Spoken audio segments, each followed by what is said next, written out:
Portrait of a Lady on Fire. This French film, directed by Céline Sciamma, contains very little dialogue or music. All feeling is expertly transferred by the mise-en-scene of the film. It details the forbidden romance between a French painter in the late 1800s and her subject. Comme ça avec votre main. Vraiment. Oui. Et quand vous êtes embarrassé, vous mordez vos lèvres. Color is essential throughout the film. The distinct colored outfits of Marianne and Heloise are purposeful. Heloise is in a vivid green dress while getting her portrait painted. This represents her growth and transformation, as she finally allows Marianne to paint her portrait. She initially refused to be painted, to be seen as an object, as it was her only way to defy this arranged marriage. But green is the color of life, energy, and renewal, and with Marianne, Heloise begins to connect to those features.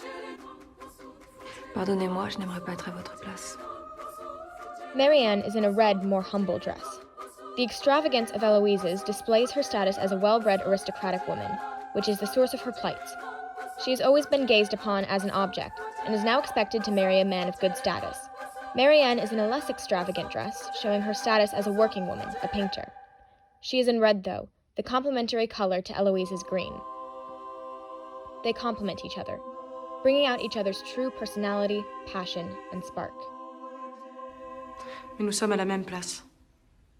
Exactement à la même place. Lighting is also an element used in the film.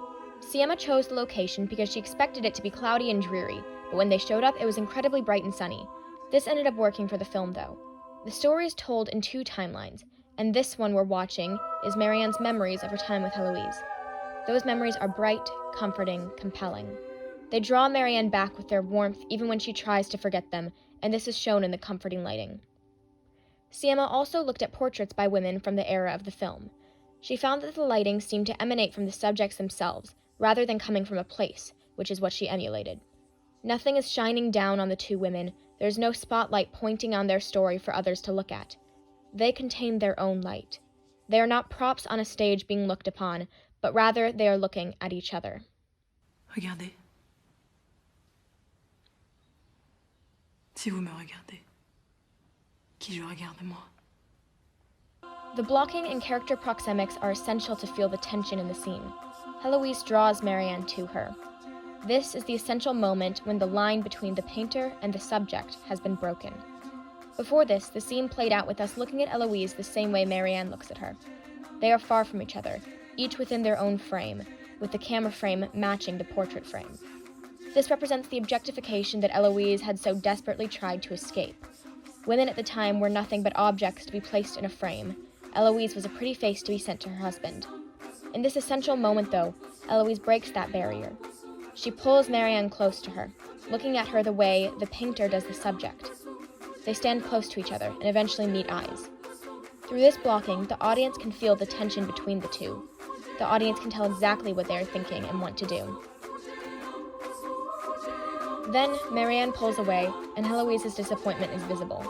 This blocking is precisely choreographed to show the tension between the two. Finally, the scene ends on a long shot of Marianne.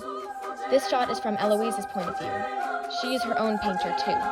We have broken the wall of painter and subject, and recognize both Heloise and Marianne as their own people who are looking at each other. This, combined with the dialogue of the scene, illustrates how they have deeply come to know each other by looking. As Heloise said, "If you look at me, who do I look at?" This scene in particular exemplifies those dynamics using only what's on screen. No words are said, but we can feel the entire scene. They are far apart, but the way the camera is framed, we can see Heloise and Marianne looking right at each other, as if they were right in front of each other. The set dressing is non-existent. The set background is dark. Only Heloise and Marianne are truly seen, showing how they are the only things that matter at the moment. With the swelling music and the dreamy atmosphere created by the set, this moment feels separate, divine, on another plane of existence. The film was shot on the Red Monstro camera in 7K. This allows the colors especially to pop, accentuating the costumes and the fire. They also created a contemporary echo to the film. The film is clearly set in the past and is told in memories, but it feels just as vibrant and alive as the memories did when they were happening. It brought the memories in the 1800s vibe into reality.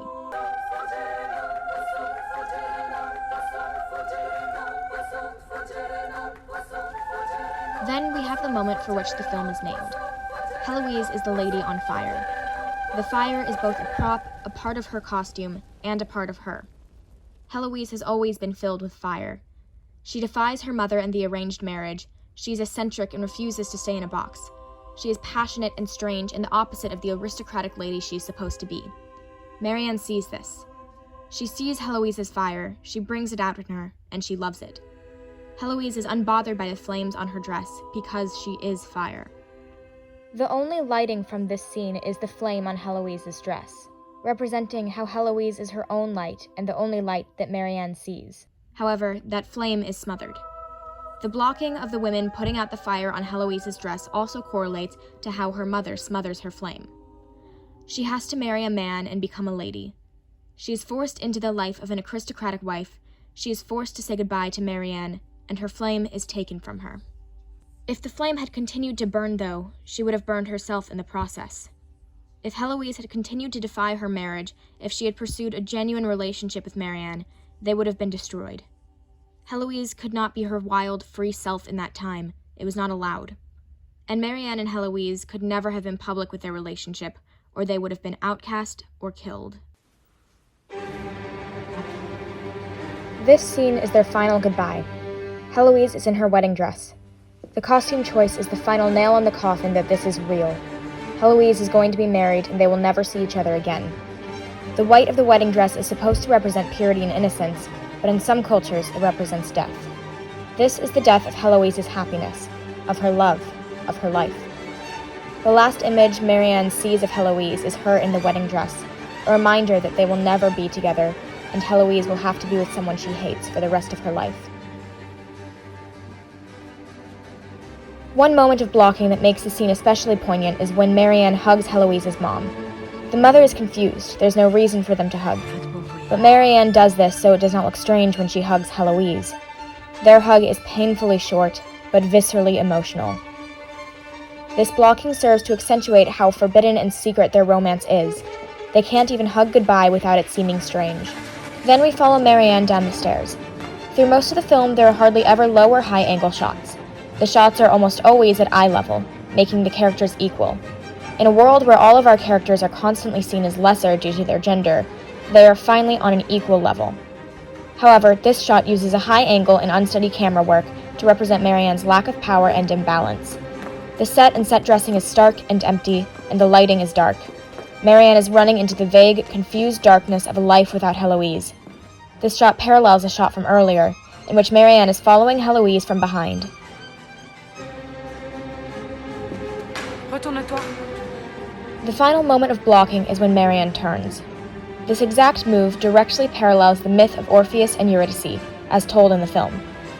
Orpheus can bring his true love Eurydice out of the underworld as long as he does not turn around while walking her out.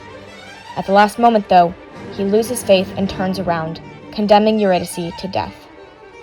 In this moment, Marianne is Orpheus, turning around and condemning Heloise to what feels like a death sentence.